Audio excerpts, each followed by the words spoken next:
Hey, howdy. I'm Darlene Marshall, host of the Better Than Fine podcast. And on this week's episode of the show, our guest is one of the co-founders and COO of Macros Inc., Brad Dieter. He's also a major contributor to many NASM products. And what we talked about was that our combined 27 years of experience in the fitness and wellness space, clients have changed a lot.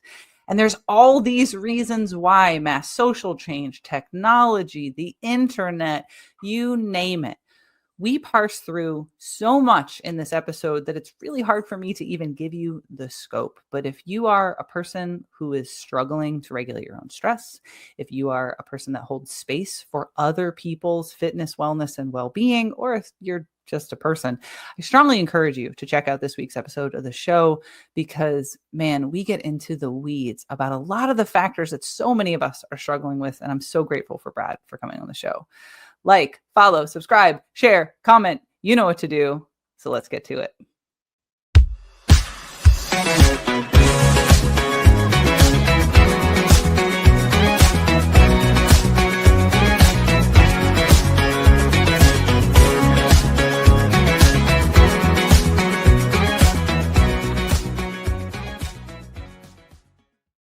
Well, hello there, listeners, and welcome to this week's episode of the Better Than Fine podcast. I'm your host, wellness coach, and well-being educator, Darlene Marshall. And about a month ago, I was on a call with today's guest, Brad Dieter, who is the co-founder and COO of Macros Inc. He's been an author on multiple NASM products. We were on a call prepping to do some continuing education, and offhand, he makes this comment that he just feels like, we've both been in this industry for a long time, working directly with clients, and that he's got this feeling that clients are just different now than they used to be. And first off, as somebody who has solidly hit middle age, I've started to say, well, kids these days, things are different. When I was first in the industry, and I'm like, oh yeah, no, I am old. But also, after more than a decade of doing this, after more than a decade of helping people change their health behaviors, he and I both agreed, yeah, oh geez, times they are a-changing. Clients have evolved. And right at that moment, right when we just started to be like, oh my God, me too, I've been having these thoughts also, yes. And then we had to start the actual call. And so we didn't really get to dive into it. And geez, I want to dive into it. So afterwards I was like, man, will you please come on the show and let's have this conversation on a hot mic. Let's talk about what we're seeing and feeling and thinking and the ways that our clients are evolving. Because if you said it and I feel it, chances are other people are feeling it too. So to just tee us up, Brad also has a master's in biomechanics, a PhD in exercise physiology. From what I guess, Brad will have to confirm this for me, I'm pretty sure he's been helping people take better care of their bodies for 15 years, longer. How long have you been in the industry? Yeah, 15, 16, somewhere around roundabouts. there. Yeah. Okay, yeah. 13 for me as a career changer. I had to sort some stuff out in my 20s. So, I want to talk about this. Come on the show. Welcome to Better Than Fine. Your first time on the show, though we've spitballed plenty of other episodes before this one. This is the first time we made it here. Do you want to lay the table? Do you feel like the table is sufficiently set for our listener? Yeah. Or are there other layers you want to add? I mean, I think you perfectly described a given day of how work always gets in the way of the things I actually want to do and talk about. So that was a great introduction. Yeah, I mean, I think, what's been really interesting over the last decade and a half, because I've been through basically the advent of online coaching, the rise of how popular it became with COVID, the post-COVID drop, the turning of coaching into a product via tech online and how much data we have. And so I've kind of seen the whole spectrum of how this has evolved, front and center, because I've been involved in the companies building the apps and doing the things. And so it's just been really interesting to watch just from the interactions we have with clients, and then also the data we see on the back end from client behavior and internet behavior. So it's been really interesting to just watch this evolve in real time. Yeah. And then also adding the layer on the data side. I know for me, I'm also incorporating my clients' wearable tech. And even just this year, the additional layers of wearable tech, because now I've got clients with continuous blood glucose monitors, sleep, stress monitoring, so that their wearable now has heart rate variability, right? And trying to weave that into the conversation, not just in terms of informing the decision I'm making as a coach, but also their understanding of their own data as self-empowerment. I'm just trying to think of the other layers, because we've been in a similar time horizon, but at different levels in terms of interaction with the tech and with the clients. Yeah. And I feel I'm grateful in some ways that I came into the industry at the moment I did, because I came in as an in-club personal trainer at like a major brand when we were still pen and paper.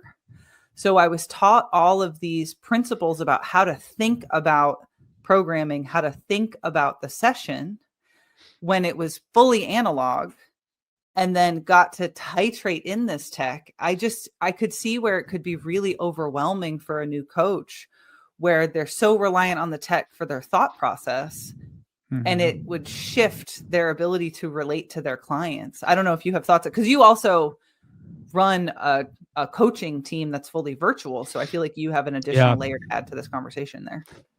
Yeah. I mean, there's just so many pieces to it, and I don't really know what order to start in, but I think maybe I'll just start with something that was really interesting that's come up in the last couple months of just looking at the data and what we've seen from clients, and then actually just interviewing a lot of our clients. Is I'm starting to have this like intuitive understanding of all the data rich processes that are occurring are probably more of a distraction than they are helpful for and most of the clients find value in the actual like relationship and understanding that they get from working with their coaches. I mean, we have, and it kind of goes back to something else we had talked about, where the information that people have access to now is instant and unlimited. I mean, we kind of sometimes as professionals make the argument of like, hey, ChatGPT isn't, correct, and it misses the mark on some things, but it's like, it's also right most of the time. And it's only going to get better. Yeah. And it kind of really only gets like the edge cases or the nuances wrong. And so people can just ask any question they want. And so it's becoming very clear that the information is not really the pivot point for people. It may help accelerate progress because they can eliminate some of the, missteps, but a big part of it is that's really not the issue anymore. And what I think that's also brought up is people now realize that's not the issue anymore. Yeah. Right. And I don't think it's been the issue for a while, right? With the advent of the internet, again, when we first started, you needed a professional to have a certain level of expertise to parse the information of what was a fad and what was foundational, and then tell you what to do. Yeah. And that's been completely removed by the access of reliable information. And then you got, okay, does someone's information knowledge, right, their ability to parse the nonsense out. But assuming, again, I think your point around GPT edge cases is also true around edge cases of thought, right? These people who are like demonizing all seed oils or whatever the current demonization is, your carnivore diet people, right? Those are fringes. Most people are in the middle being like, okay, yeah, vegetables, protein. Okay, cool. Got it. And don't need us to tell them exactly what. To your point, the struggle is with execution, not with information anymore. Yeah. Yeah. Yeah. But I think, and it also just comes down to, I think our lives have gotten so much more complicated too. Agree. That a lot of it comes down to how do we help people just navigate the day-to-day of their life, because it's starting to become so overwhelming. Like when you factor in just like what's required in a daily basis to survive, what the expectations are of us, how much time gets sucked into things that are not productive. And then you factor into just the cognitive load that's placed onto people from like just the fire hose of the internet. I mean, this was a really interesting thing. Obviously last week, I mean, we're taping this late September. Late September. It's going to go live in October. Yeah. So last week was just kind of a crazy week in the US with all sorts of news. And like we saw in our website traffic data and our client data, like how much that actually affects user behavior. Like these things are meaningfully impacting. Like we have a food tracking app. We could see how many people were like their food logging dropped last week, their technology usage, their website use didn't come to our website. They went to like the news. So we see those things actually directly impacting people too. Absolutely. And I think, we've talked on the show before about how many things in our day-to-day lives now have been designed to hack our physiology, right? Our social media apps, even the news feeds have been engineered to pull us to them like a compulsion. So often our food, we talked about ultra processed foods on the show, plenty, where those sometimes are foods that are engineered to have low satiety, high consumption, so that we'll keep eating them. And I think to your point, we're seeing clients who are engaging in these subconscious compulsions where when we slow them down, their slow thinking knows that it is not a health behavior that's not going to lead them to who they want to be when they grow up. But they're thinking so fast, so overstimulated all the time without the ability to regulate themselves in the moment that their best intentions are completely thwarted by the design of their environment. Yep. And oftentimes not even to their conscious awareness. I know when I point it out to clients, they go, "Oh, yeah, I hadn't thought about it that way." And these are sophisticated, intelligent, well-informed, educated, this is not your average bumpkin. And they even then lack the savvy to pick up on the way that these tools, and they can be tools, but the way that they've been engineered to tap into our compulsive behaviors. And I think AI is a good example of something that right now is emergent in the way that social media was emergent 10 years ago, and it was invisible to us, the way that it was being engineered to change our behavior. And I think AI is going to be kind of the same thing, where you're already getting people who it's causing psychiatric issues. They're forming relationships with the bot that are subverting their day-to-day relationships. And I think we're going to see that continue to evolve. I'm off the cuff here totally, but I think the thing that you're talking about that you're seeing in the data is a way that you tangibly can get a view. I was going to say a macro view, but that's the name of your company. A macro view on this thing that so many of us, if not all of us, are experiencing, whether we pick up on it or not. Yeah. And I think it's, one of the ways I've started to try to understand this, mostly from like personal experience and then trying to extrapolate it out, is we're just adding more and more layers between us and the real world, like actual living in the real world. And it just keeps taking away piece by piece all of that, right? I mean, if I just look at a given day or week in my life, how much time do I spend outside doing things in the world or sitting down with other humans and like having conversations in person, right? I work remotely, so all of my work is done through a screen. I spend time on social media doing marketing stuff.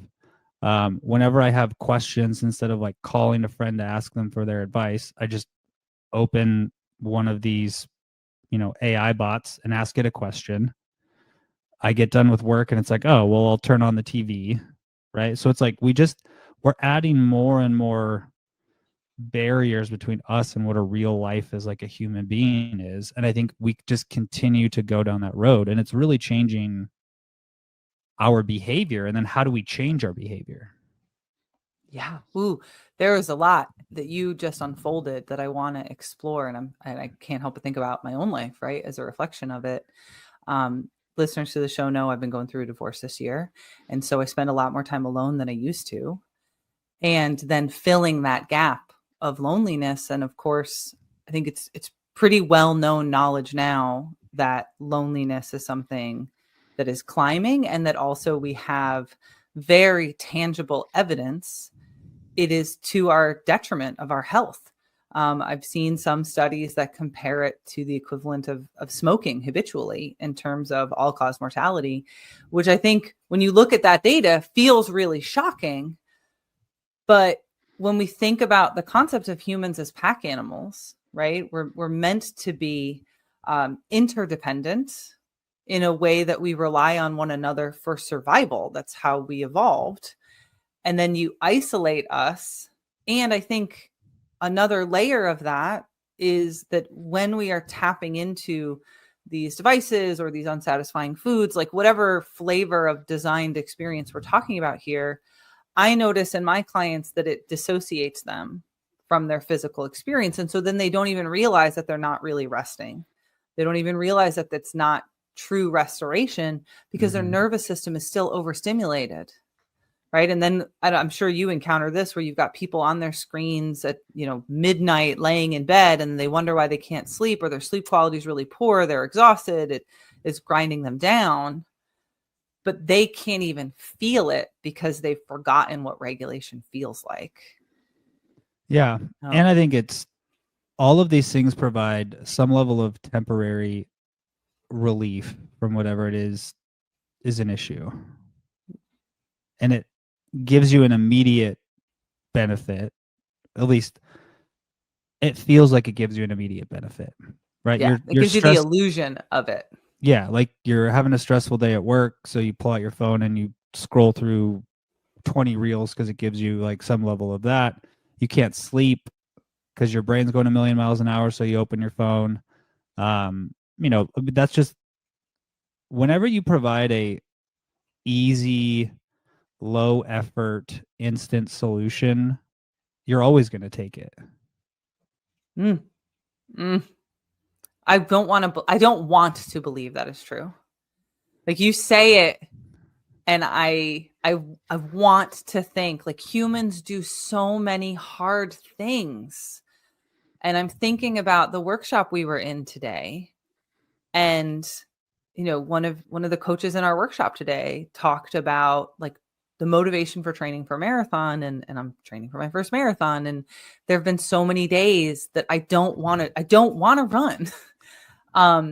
But I knew that would happen. So I set myself up by, I'm doing it with a charity called Ainsley's Angels. And I'm pushing a disabled rider in a wheelchair because it's not about me, then it's about them. And so it's this really hard thing that I just made into an altruistic effort purely selfishly because I know myself well enough to know that I would do it for someone else. Yep.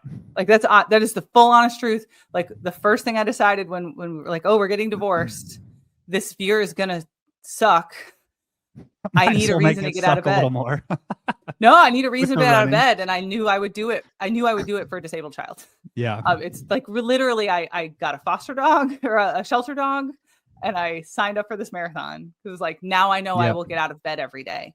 But like, and this is not meant to be self-aggrandizing. It's actually meant to be like, I'm actually not a great person. I did this all out of selfishness. But my point being that humans willingly sign up for difficult things all the time. Like Tough Mudders and Spartan races wouldn't exist if all we wanted was immediate gratification. Sometimes the suffering feels good. I just think there's a certain amount of like awareness and self-regulation that is harder to get to than it was 10 years ago, despite the ubiquity of meditation and these apps, because it's just more apps, right? Yeah. And what I'm noticing in clients is almost like this threshold where now when a client comes in, it feels like they're at this threshold of almost desperation because the clients I was getting 8 years ago that aren't that different in the psychographics, right? Demographically, they're financially not different. They're like socially not that different. It's that the low hanging fruit is now being addressed by social media and AI. And when those things don't work and they start to struggle and get a bit desperate, that's when they hire a coach in the experience I'm having. And do you think that is true of the experience you're having? Yeah. I mean, I think the the low-hanging fruit gets picked, and then by the time clients make it to us, I think the problems are a little more difficult to solve. Just to circle back to kind of one of the things that you were just talking about, this is one of the pieces about human behavior that is so interesting to me, and why maybe the older I get, the more I'm just convinced that environment is such a huge part of who we become as people. Is like, humans definitely make choices consciously to do hard things, right? Like, I'm going to train for a marathon. I'm going to do a physique show. I'm going to like do these things. But if you think about like, that's a decision you make like once a day to go do the thing. But when you're facing, a bunch of micro decisions in your life every day, and you always have your phone handy, things like that like the opportunity to make the choice that is antithetical to what's best for you, and you have the ability to make that choice yes or no 10,000 times a day. I mean, just like, that's human behavior, right? It's eventually you're like, oh yeah, I'm going to do this thing. And so that's what we're kind of always up against. Yeah. And I wonder if part of it is that you're saying like, oh, making the choice of what's best for you in that moment, when it's just, oh, I'm going to pick up my phone and like scroll on Instagram a little bit. Yeah. I'm on this break. I'm speaking purely from my own experience now. Like, I've read the science that shows that that's not my nervous system relaxing, right? Yeah. I know that if I went in the other room, played with a dog, and got on a foam roller, it's a way better break. And, but it's not really hurting me. Yeah. Right. It's not that big. It doesn't matter if I had a little bit of ice cream tonight. I just won't have any tomorrow. And then tomorrow and tomorrow and tomorrow until the end of days. And I wonder how much of it is the story that we're able to tell ourselves that it's not that big of a deal, and that it's death by 1,000 paper cuts. Yeah, I think, and you're surrounded by paper. By paper. Everything in your life is that way, right? Yeah. I mean, if I were to like schedule out a day that is better than fine, right? Like, well, I used your title, you got to use mine, yeah, right? I would wake up. I would wake up without an alarm clock. I would get some level of exercise. I would spend some time with like my family, and like start the day with like good community. I would make sure I make a healthy meal and I sit down and spend some time with that. Then I would go do work that is engaged with other people, intellectually stimulating and meaningful. And then I would probably spend some time outside and wrap up the day like reading a book, playing with my kid, and go to bed. Right? But the reality of like what most people's lives look like is wake up to an alarm clock, maybe get to go to the gym if you have time, try to scramble to get the kids ready. Maybe you make a meal, maybe it's something in the microwave. You maybe say hi to your spouse as you're walking out the door. You drive your kids to school. You sit on a computer all day. You come home.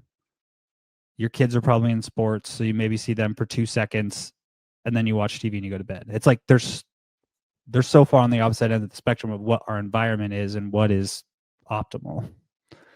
Well, and I'm going to add another layer to what you just said, because the first version of what you described, I feel like, is every like biohacker, podcaster, influencer, content creator selling the dream of like work for yourself, and then you get to make your own schedule and you get to set your own price points. And I remember 6 years ago, because I stepped out on my own 5 years ago, because I bought that idea.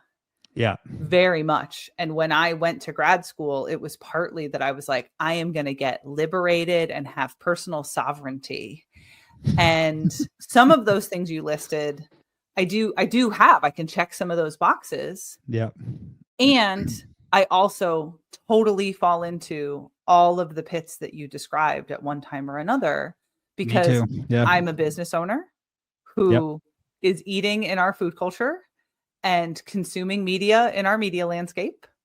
And, subject to normal problems. Like, I think one of the other big illusions is like, oh, if you read all the happiness books and you self-optimize, you're going to have this like perfect life. And that's one of the big bubbles I try to pop in the well-being space, is like, you can understand all of this science and still have difficult relationships, or still have a hard time with your family, or still struggle to bridge the social gaps that we're having politically, because we're human beings and it's baked into the experience.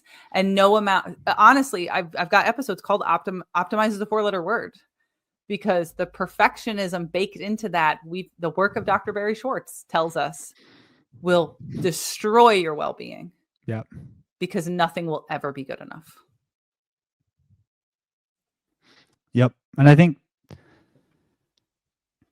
as people try to chase what is in some of these books about like what a perfect life looks like, etc., you can either view it as this is what's required to be happy and what I have to do to get there, or you can have the perspective of, oh, there's some tools and strategies in here that I can change my current behavior that will immediately improve my life.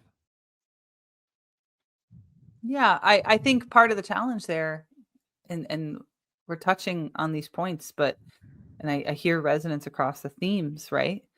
But I think part of the challenge there is that it's not being sold to the public as the second one you just said, right? Yeah. We're like, here are some tools that not everything works for everybody all the time, but here are some tools that will help you sometimes, depending on these conditions. And here are some other tools that will help you sometimes. But like, I think of Tony Robbins as like the grand poobah of the modern self-help wave. Yeah.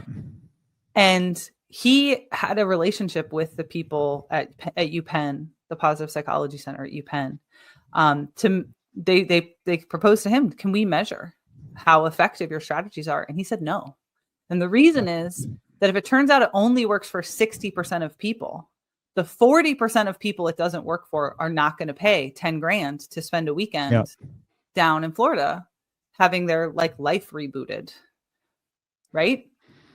So they're selling us that first thing you said of like, check these boxes and you will have a perfect life. And I've been thinking a lot about like, what is the phrase better than fine really mean now? Because I knew what it meant 5 years ago when I launched the show right before lockdown. But it's definitely time to revisit the core of the ideas of what that means. And I think the real word, and I can point to my friends at NASM, because Rich Fahmy was the person who started telling me, he's like, what I like about you is your authenticity. And it's like, that's it. It's like, do you know who you are and what you're on about and what matters to you? And then let me help you find some tools, or bring in guests to find tools to build that into a life that works for you. Yeah. Because you're the expert on your life. And also let me help you break away from these things that have been engineered to mess with that whole equation just to sell you stuff. I'm going to get off of the tiny soapbox that I have now built. And yeah, I mean, I think chime in on any of that.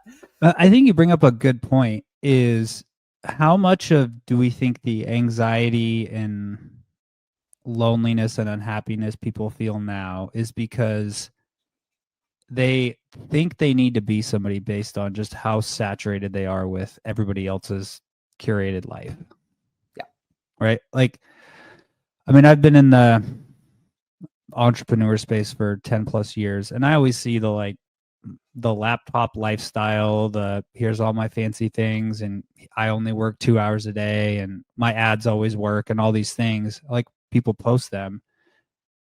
And my reality is just so much different from all of that. Mine right? too. Like, going on vacation and trying to work from the beach, just to be honest, sucks.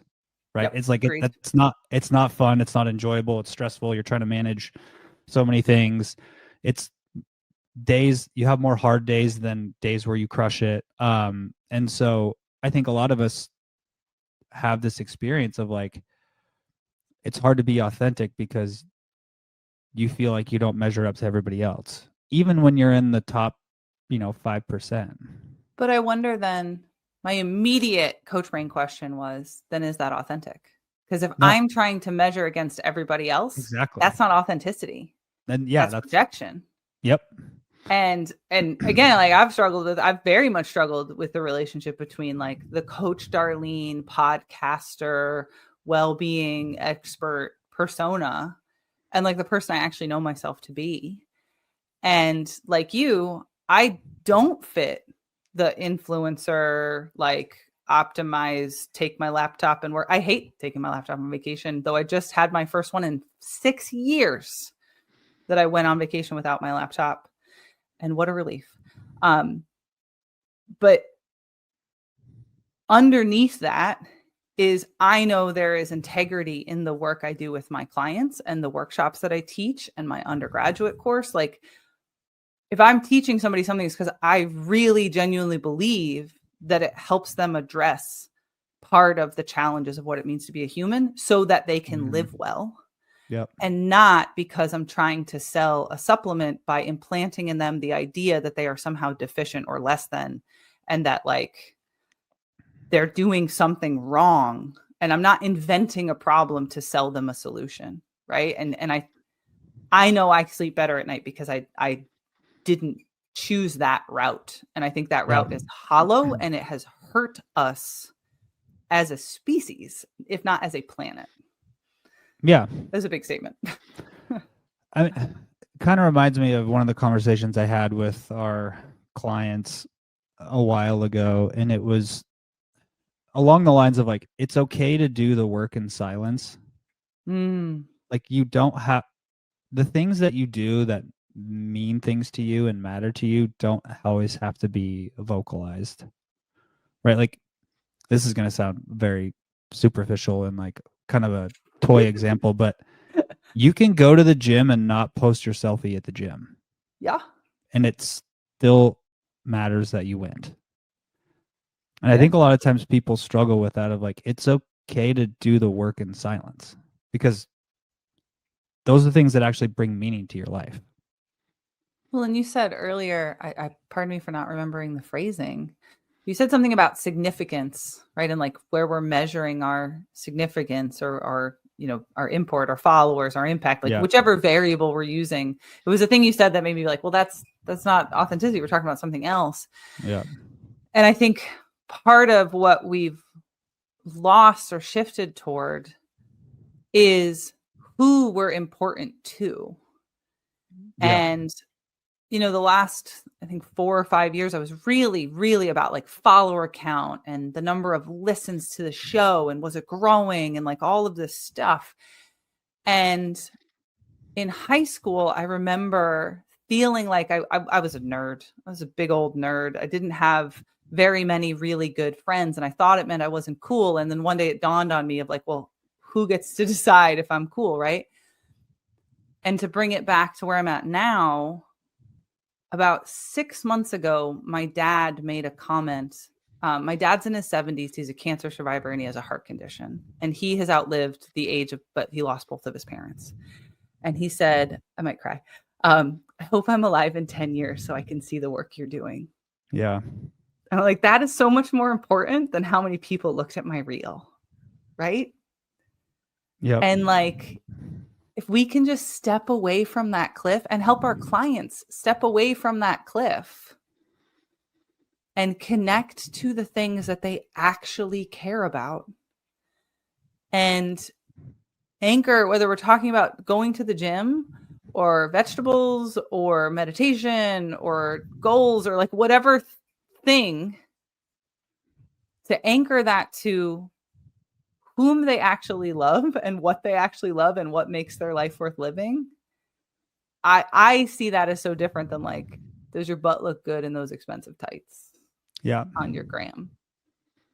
Maybe, but I also this year have felt like I'm just too much of an optimist and maybe I'm maybe I'm going to just get disappointed by the world.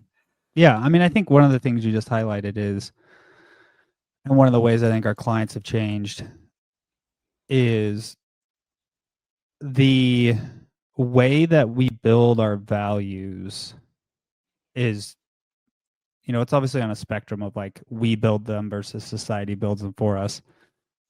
It's just shifting more and more to they're placed on us instead of we create them. And I think that causes a lot of the just like psychological things we see amongst clients.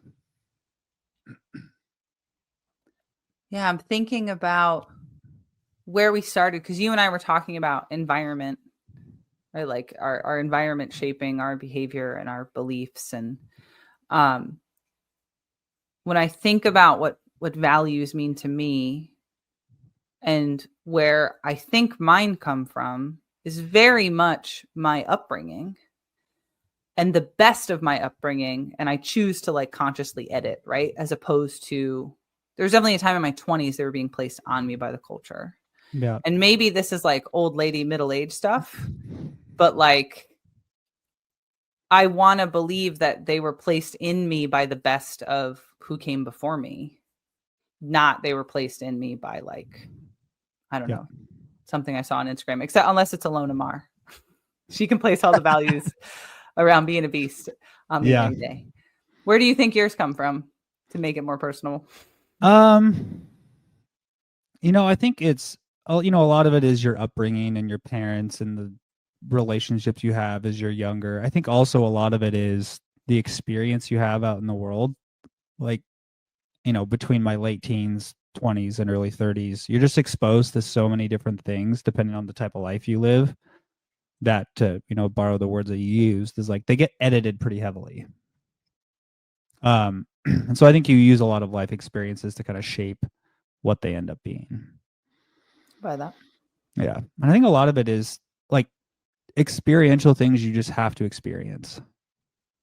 That it's really hard to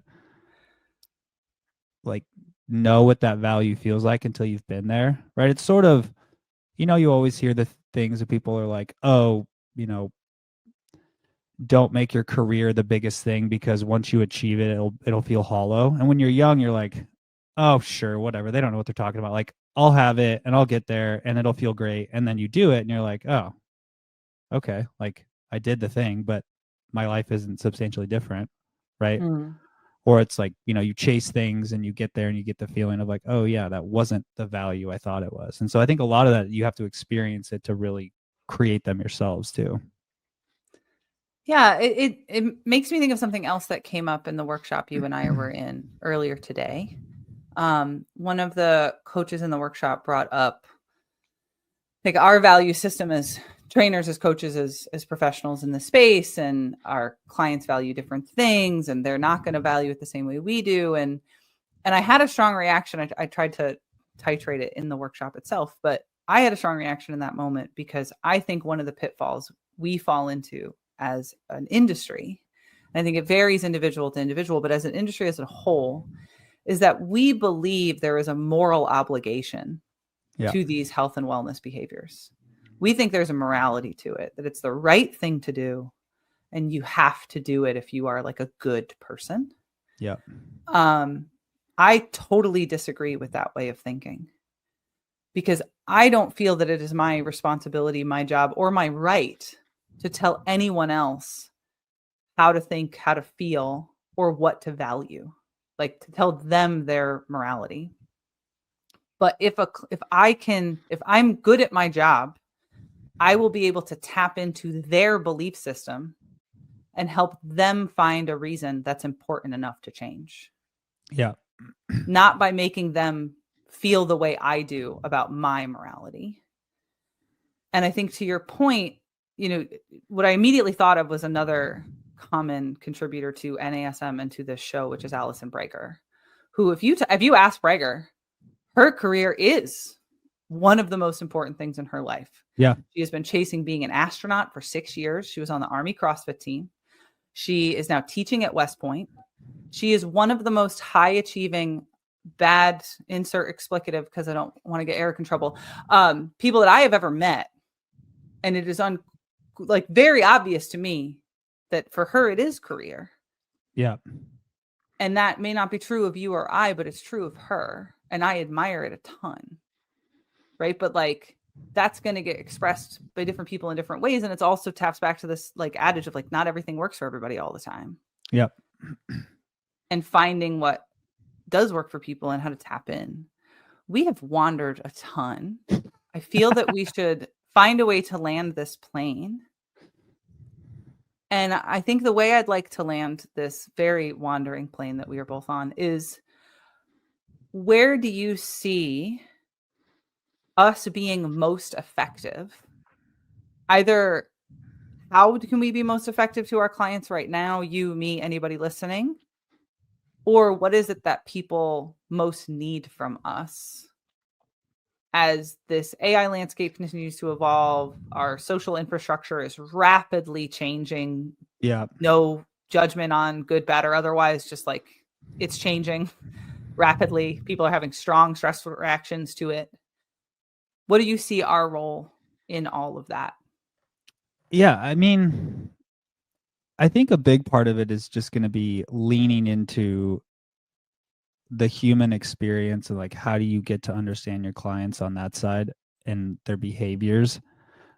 And one of the conversations I had with a coach a couple weeks ago was the concept of like, information transfer in today's age is the lowest level of coaching. Yeah. And if we want to help people, we really have to go beyond that into, okay, how do we understand the human that we're working with? And how do we take what they're currently doing and just move them to the next step of where they're trying to go? And a lot of that is just like, it's conversations. It's really like learning about how humans behave. It's being open and I don't want to say empathetic, but like just really understanding that people are people. Yeah. And like, okay, this is where we're at and this is where we need to go. And we really have to lean into more of that side of things. Yeah, I think that's the thing that we can offer people that no machine can. Yeah. People are also very good at lying to themselves. I've been listening to a podcast series called Flesh and Code that is about romantic entanglement with AI. And yeah, the AI experts are unequivocal that like, no, that's not a consciousness. That is generative technology, but that's not the same thing because I can't go in and tweak the code on a consciousness, right? It's stable. It has a self. And barring those people who are using AIs for companionship because of something in them, right? They're projecting. I think that we provide a validation and a space being held that empathy is the right word. If people want to have a negative reaction to the word empathy, that's on them. But that is, if we look at the operationalization of empathy and compassion, that is what we're describing, right? And our ability to be another human, seeing them and helping them. I think one of the things I do provide my clients is that they feel less alone in their experience of being a human struggling in this moment. Yeah. No. That was a lot. I expected nothing less of us. I mean, these are the things that we as practitioners think about on a daily basis. Like, these are the things that, I mean, after you've been doing the work we do for a couple of years, like a lot of the basic informational stuff is kind of sorted itself out. And these are the things that you spend a lot of your time thinking about. Like, okay, how do I get results from my clients? And what results am I trying to help them find? Yeah. Right? Like, is it really just about their body composition? And for me, it's not. And again, I'm not projecting my morality onto anyone else's. But for me, it's not really about their body composition. It's about helping them live a good life. Yeah. And I just see the physical as the material foundation of their ability to have a positive experience of a life. Yeah. And I'm not saying that body composition isn't part of that, but to me, it's an outcome, not a pillar. Yeah. It's sort of emergent from doing the things that need to be done. Yeah. Yeah. Oh, I'm going to plug another episode of the show that I so desperately want you to go read, and then go read this man's book, which is Neil Theitz's Notes on Complexity. And we did an episode last year called The Theory of Everything, which we won that Marcom for. That Marcom right there. Oh, nice. Yeah, Neil is a good friend, and his whole thing is emergence and complexity theory, and how do you then apply it to all different levels of material reality? And it like is a theory of everything. It's an incredible book. He's an incredible human, and I think everyone should go listen to it, but also you should go listen to it. I will. I'm taking a walk this afternoon, so I'll plug it in. He is absolutely one of my soulmates, and I feel so grateful that he would even come on our silly little show when he had people like Malin Balik that he could go talk to. Final thoughts, pluggables. Where can we find you in the world? You can find me at Macros Inc. We do primarily nutrition and exercise coaching. That's kind of the primary work of what we do. You can find me in most of the NISM certifications. Yeah, you can find me. You can find me on social media. I'm not super active on social media. I try to just focus on the work, but there's usually pictures of my dogs on there and the new baby. So that's probably what you'll see if you're there. That's a well-being intervention. So what do you think? I said dogs and babies. Dogs and babies are a well-being intervention. Yep. So have clients changed? I think they have changed way more than I would have thought possible in a 10-year time frame. I'm going to shorten it to 5. Yeah. I think, yes, 10 years, but really these last 5 have just rocked people, and it's still coming. I feel like anything pre-2020 was a different life, and I can't even think back that far at this point. New normal. Yeah. Yeah. And I think to like add my own button is the best coaches are the ones that are teaching their clients how to change. Yeah. Right. Instead of what are you changing? It is the skills of change, and then allowing the challenges and life to unfold like with emergence, and being able to meet that complexity with flexibility. Like that, that to me is what we really teach our clients if we're good at making the sauce. Yeah. Yeah. Well, thank you so much for coming on the show. Thank you for going on that weird roller coaster with me. You're really welcome. Fun. Anytime. I loved it. Thank you, listener, for taking that weird ride with us, because I loved it, and I hope you did too. This might be one of my favorite episodes of the year. But if you have thoughts, feedback, concerns, questions, you feel free to reach out with those. I'd love to hear it. You can email me at info@darlene.coach. My Instagram is darlene.coach. My website is, wait for it, darlene.coach. You can also find me on LinkedIn. If you're a fan of the show, I hope that you have already subscribed, but you could be such a darling and head out there and leave us a 5-star review, because that helps us with that whole algorithm situation that we're all beholden to. Share it, tagging, you know what to do. Thank you so much. Take good care of yourselves and be well.